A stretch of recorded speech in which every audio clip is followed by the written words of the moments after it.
Welcome to the special edition of Executive Conversations, filmed amid the energy and excitement of Dreamforce 2023. I'm Leandro Perez, ready to be inspired again by the vision of our global leaders. We've already had so many incredible conversations. If you've missed an episode, you can catch up at sfdc.co/conversations.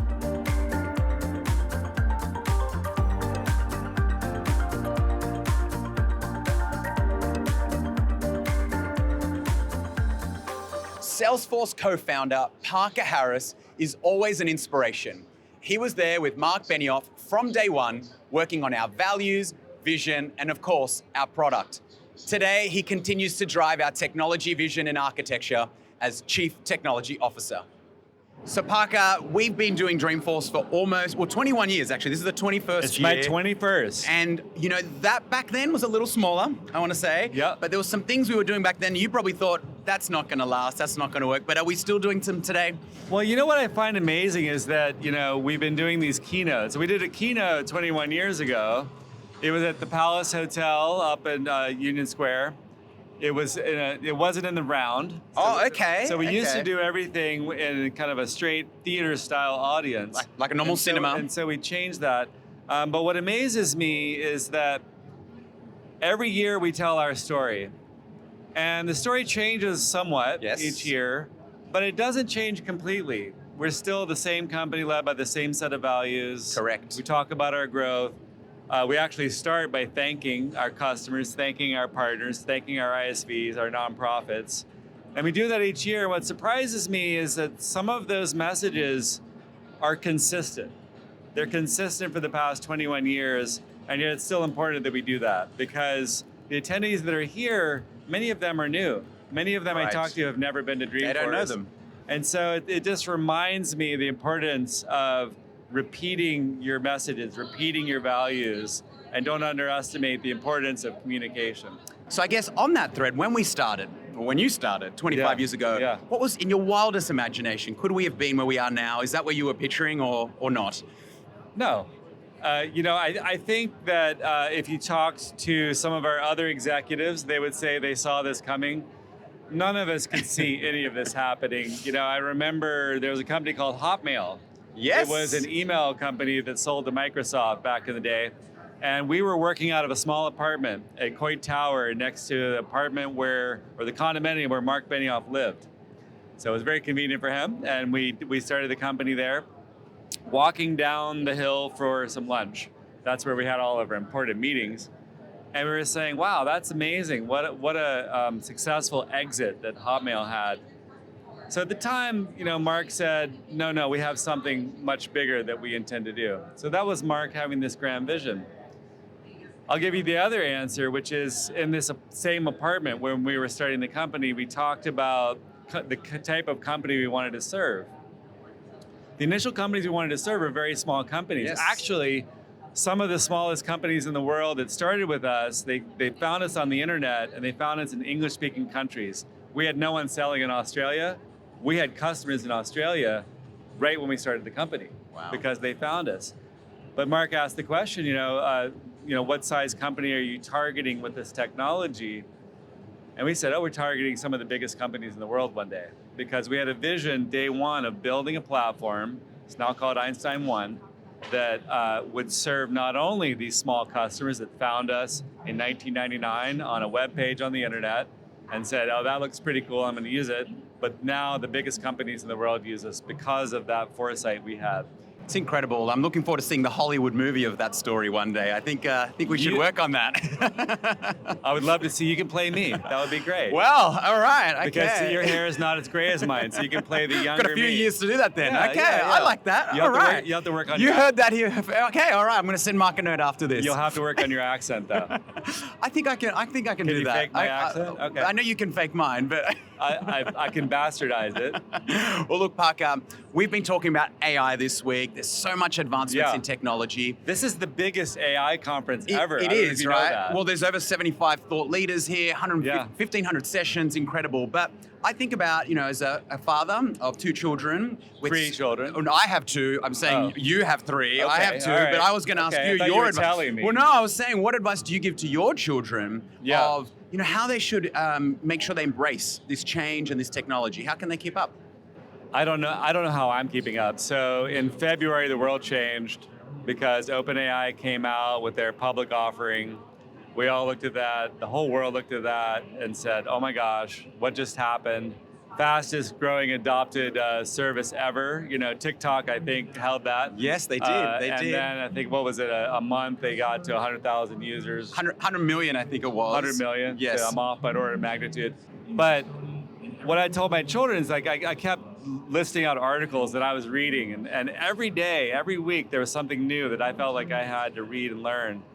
And I give them these articles, but I'm telling them, you need to understand that this is a moment in time that's bigger than any moment you've been through. Right. Because my children are about 23, so they didn't really see the internet. The internet was happening. The iPhone came out, but they were young, and so they didn't really see that all of a sudden things changed with the phone. But when you think about what happened to the world with the internet, and we benefited from that as a company, we used that to leverage to create a new model for delivering software that created this amazing company. You think about what happened with the phone, generative AI and this tipping point of AI, I think could be bigger than both, and what does that mean? And so what I'm trying to impress on my children, and I still don't think they get it, is you need to focus on what is happening, mark this point in time, but also start learning. Right. Don't be afraid of it.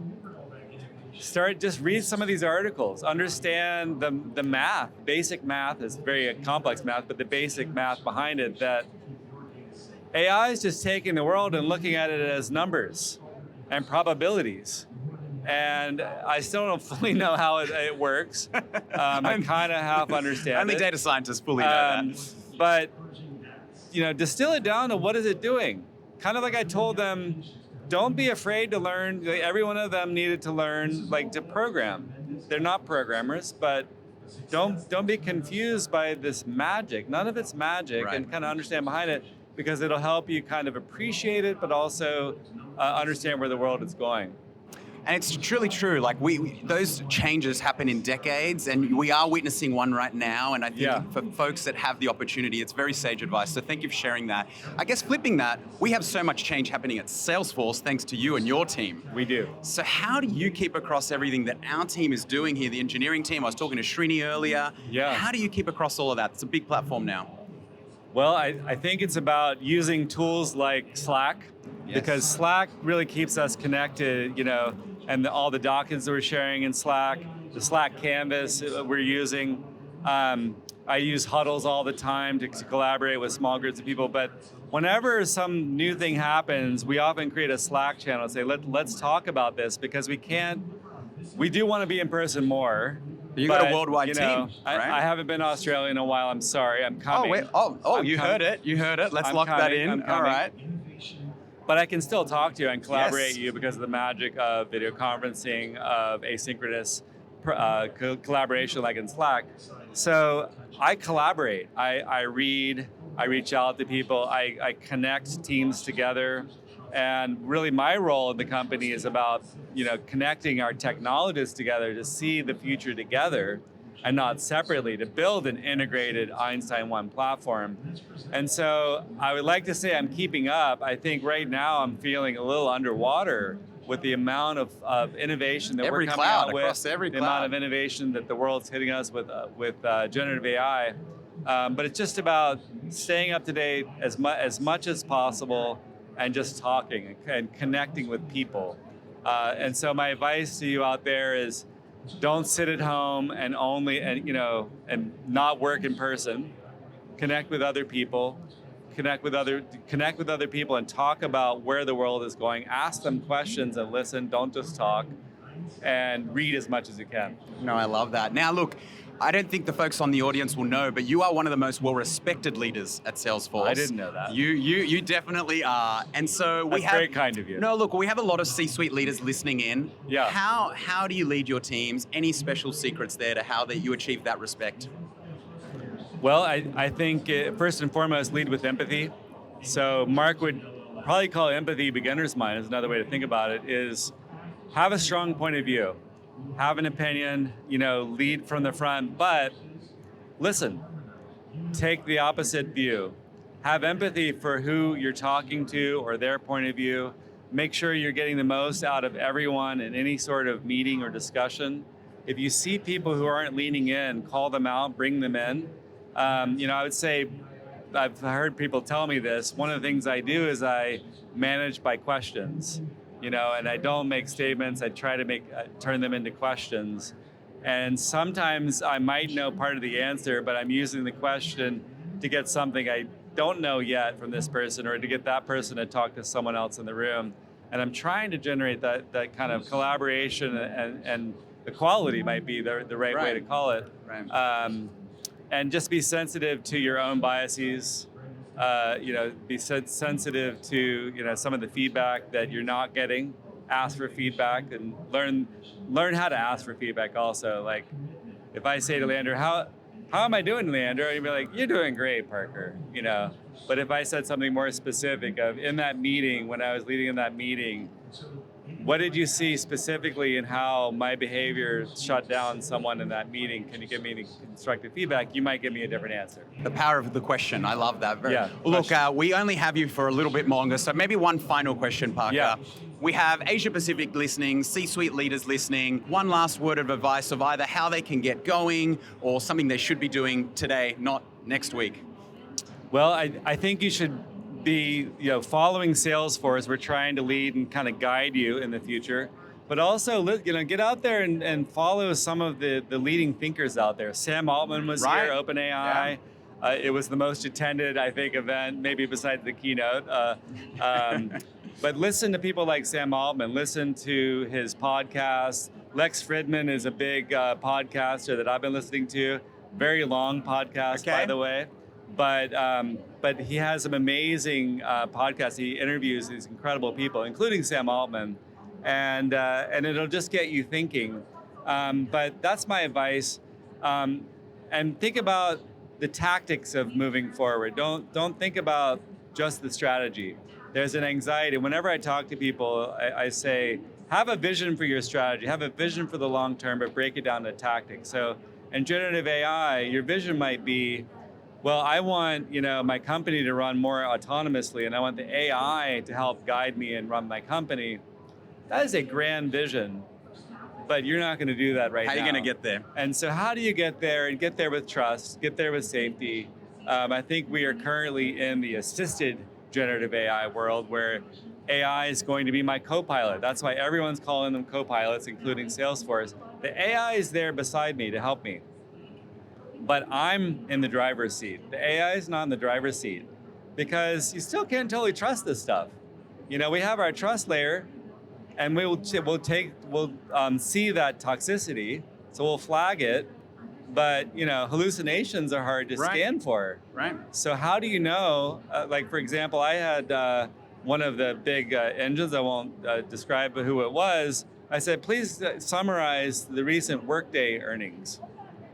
And it listed the wrong CEO of Workday. Oh, wow. Which I thought, that's pretty basic information. Right, I thought you were going to say the financials were off. No, but who is the CEO? It said, it got the wrong name of the CEO. It was a different large tech company CEO.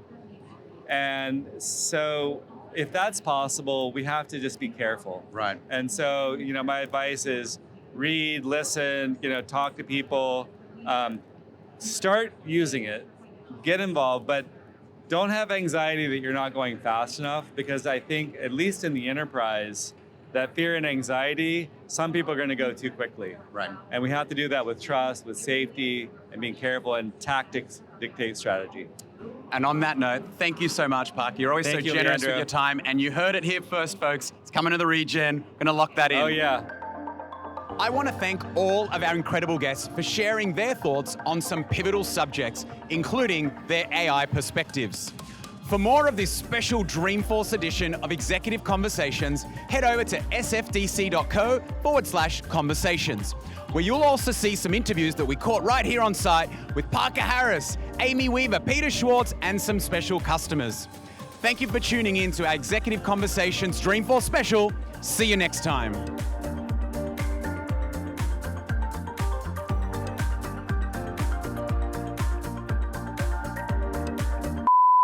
And be careful about all the poisonous things in Australia. One of my meetings got canceled, by the way, because someone was bitten by a poisonous horsefly.